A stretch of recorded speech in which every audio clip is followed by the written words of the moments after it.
Hi and welcome to the short tutorial. In this video I will show you how to repost any video on the TikTok. So recently TikTok give a new update and now you can repost any video on the TikTok that you recommend to your friend to view it. So how you can do it, watch this video till the end and you have to follow the same procedure. And if this video really helps you out, do subscribe to my channel. So first of all, you have to open your TikTok mobile application and you have to select any video you want to repost. So let's suppose I want to repost this video. Simply click on the share button.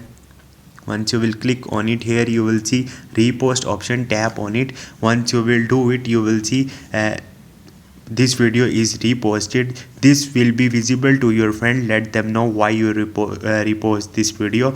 So this is the procedure. Hope this video will helpful for you. If you have any question, you can ask me in the comment section and don't forget to subscribe my channel. Thank you.